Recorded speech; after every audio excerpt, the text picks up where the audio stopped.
Hello. അപ്പോൾ എന്തായാലും ഞാൻ ഇന്ന് ശോധനയ്ക്കുള്ള നല്ലൊരു കോമ്പിനേഷൻ പറയാം.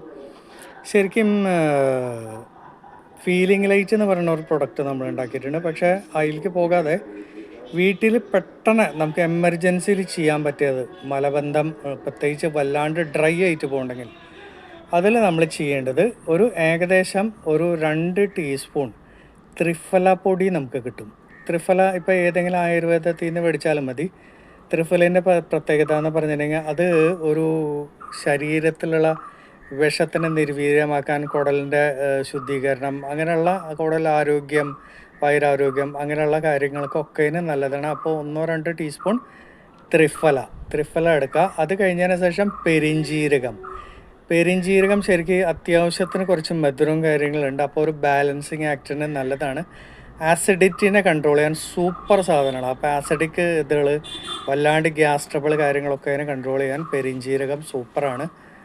അതല്ലാതെ തന്നെ നമുക്ക് ഒരു ടീസ്പൂൺ അല്ലെങ്കിൽ 1/2 ടീസ്പൂൺ ഇന്ദുപ്പ് എടുക്കുന്നത് നമുക്ക് ഗുണം ചെയ്യും. അപ്പോൾ ഇതെല്ലാം കൂടി ഇട്ടിട്ട് ഒരു ചെറിയൊരു കപ്പിൽ നന്നായിട്ട് തിളപ്പിച്ചെടുക്കുക. ഏകദേശം 3 കപ്പ് വെള്ളം എടുത്തിട്ട് അതിൽ തിളപ്പിച്ച് ആറി കഴിഞ്ഞതിന് ശേഷം രാത്രി കിടക്കുന്ന സമയത്ത് ഒരു 150 മില്ലി കഴിക്കുന്നത് നല്ലതാണ്. വല്ലാണ്ട് ഡ്രൈ ശോധന പോകണ്ടെങ്കിൽ അതിൽ ഒരു ടീസ്പൂൺ പശു നെയ്യ് ഇട്ടാൽ മതി. അപ്പോൾ ഇത് ഏറ്റവും സിമ്പിളായിട്ട് ചെയ്യാവുന്ന ഒരു വിഷയമാണ്. 3 കാര്യങ്ങളുള്ളൂ. എന്താ കാര്യം വെച്ചാൽ ഏറ്റവും കൂടുതൽ വാദത്തിൻ്റെ പ്രശ്നത്തിന് വേണ്ടിയിട്ടാണ് ഇന്ദുപ്പ്. ഗ്യാസ് ട്രബിൾ കാര്യങ്ങൾക്കൊക്കെ അതേപോലെ ആസിഡിറ്റിക്കാണ് പെരിഞ്ജീരകം. ത്രിഫല മൊത്തത്തിൽ കുടൽ ശുദ്ധീകരണത്തിന് വേണ്ടിയിട്ടാണ്. അപ്പോൾ ഇത് എല്ലാവരും പരീക്ഷിക്കുക. വളരെ സിമ്പിളാണ്, വീട്ടിൽ ചെയ്യാവുന്ന ഏറ്റവും ബെസ്റ്റായിട്ടുള്ളൊരു കോമ്പിനേഷനാണ്.